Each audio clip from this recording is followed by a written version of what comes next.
તો મિત્ર અત્યારે એમ માનવામાં આવે તો રાજનીતિનો વિષય છે જે અત્યારે બહુ ગંભીર થઈ ગયો છે। તો નમસ્કાર મિત્રો, આજના ફરી એક નવા વિડીયોમાં આપનું સ્વાગત છે। હું છું તમારો દોસ્ત નિલેશ બિલ।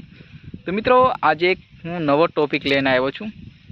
તો મિત્રો આજે આપણે વાત કરીશું જે નેતાઓ છે તે અત્યારે બહુ ટ્રેન્ડમાં ચાલી રહ્યા છે, કારણ કે એ લોકો પક્ષ પાર્ટી બધું અલગ અલગ વિચારધારાથી ચાલનારા જે નેતાઓ છે તો એમના વિશે આપણે વાત કરીશું।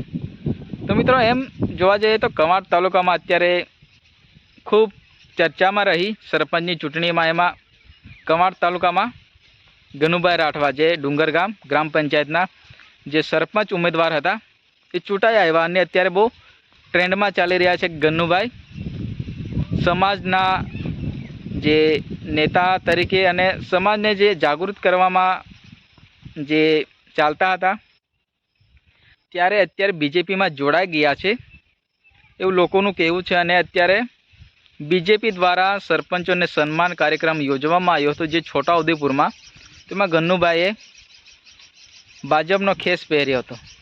તો ઘણા મિત્રો કહેતા હતા ગનુભાઈ રાઠવા બીજેપીમાં જોડાઈ ગયા, હવે જે સમાજના પ્રશ્નો ઉઠાવતા હતા એ હવે બંધ થઈ જશે, કારણ કે બીજેપીમાં જઈને અમુક લોકોનું કહેવું છે કે બીજેપી પાર્ટીમાં જઈને બકરા બની જાય છે ગમે એવા નેતા હોય। તો એને લઈ આપણે આ વિડીયો લાવ્યા હતા કે ગનુભાઈનું એક નિવેદન આવ્યું છે સોશિયલ મીડિયામાં આપણે મળ્યું છે કે ગનુભાઈ એક વિડીયોમાં એમણે કહ્યું છે કે ગનુભાઈ હજુ ઓફિશિયલી બીજેપી પાર્ટીમાં જોડાયા નથી અને જો જોડાશે તો તમને બધાને ખબર પડી જશે, પરંતુ અત્યારે હાલમાં નથી કોઈ બીજેપી પાર્ટીમાં કે નથી કોંગ્રેસમાં કે નથી આપ પાર્ટી। તો મિત્રો ગનુભાઈ એવું કહી રહ્યા છે કે હું સમાજના આગેવાન તરીકે ઊભો રહીશ, ગમે ત્યારે આદિવાસી સમાજને અડચણ આવશે ત્યારે ગન્નુ રાઠવા સમાજ સાથે ઊભો રહેશે, નહીં કોઈ પક્ષ પાર્ટી। તો ગનુભાઈનું એવું કહેવું છે। તો ગનુભાઈ એવું પણ કહી રહ્યા છે કે જ્યારે બીજેપીમાં જઈશ ત્યારે તમને ખબર પડી જશે, પરંતુ અત્યારે હાલમાં કોઈ પક્ષ પાર્ટીમાં જોડાયેલ નથી। સરપંચ, રાજ્યપાલ અને જે રાષ્ટ્રપતિ છે એની સાથે કોઈ પક્ષ પાર્ટીનો એ રહેતું નથી, જે જમાવટ છે એવું ગનુભાઈનું કહેવું છે। તો મિત્ર ગનુભાઈ શું કહે છે આપણે એ પણ સાંભળી લઈએ।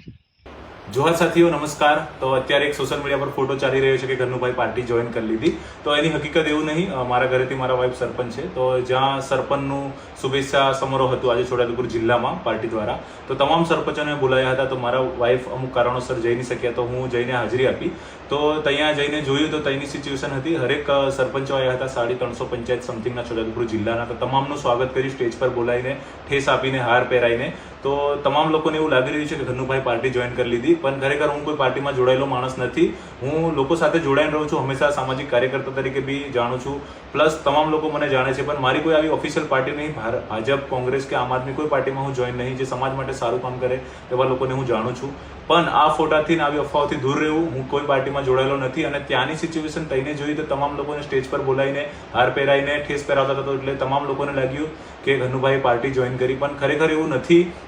અમે સમાજ સાથે જોડાયેલા લોકો છે। અને એક સરપંચની વાત કરીએ તો લોકશાહી દેશની અંદર રાજ્યપાલ, રાષ્ટ્રપતિ અને સરપંચ સર્વોપરી હોય છે, એ બિન રાજકીય હોય છે, ક્યારેય કોઈ પાર્ટીમાં જોડાયેલા હોતા નથી। તો અમે એવી રીતે અમારા ઘરેથી મારા મિસિસ સરપંચ છે તો એવી રીતે કામ કરવા માંગીએ છીએ। તો આવી અફવાઓથી દૂર રહેવું અને ખરેખર ખોટા મેસેજ છે અને મારા પાછળ અમુક લોકો બદનામ કરવા બી પડ્યા છે, તો આવી મેસેજોથી દૂર રહેજો। આપણે સમાજ માટે હંમેશા ઊભા રહીશું, જ્યાં જ્યાં સમાજની વાત આવશે ત્યાં ત્યાં રહીશું। અને તમામ લોકો ભરોસો પાત્ર કર્યો છે મને, આટલો સારા એવા સપોર્ટથી આજે વોટ આપ્યા છે ગામ પંચાયતના લોકો, તો તમામ લોકો સાથે જોડાઈને હું કામ કરવા માંગુ છું। મેં કોઈ પાર્ટીમાં જોડાયેલો માણસ નથી, તો આવી અફવાઓથી દૂર રહેજો। અને ખાસ નમ્ર વિનંતી છે કે આવી અફવાઓથી દૂર રહો અને આવા ફોટા વાયરલ કરે એનાથી ધ્યાનમાં લેવું નહીં। જોહાર મિત્રો, હજુ સુધી આપણી ચેનલ પર નવા આવ્યા હોય તો ચેનલને સબસ્ક્રાઈબ કરતા જજો અને વિડીયોને લાઇક કરજો, જેથી મારા આવનારા તમામ વિડીયોની નોટિફિકેશન તમને મળી જાય। ત્યાં સુધી આજના વિડીયોમાં બસ આટલું જ।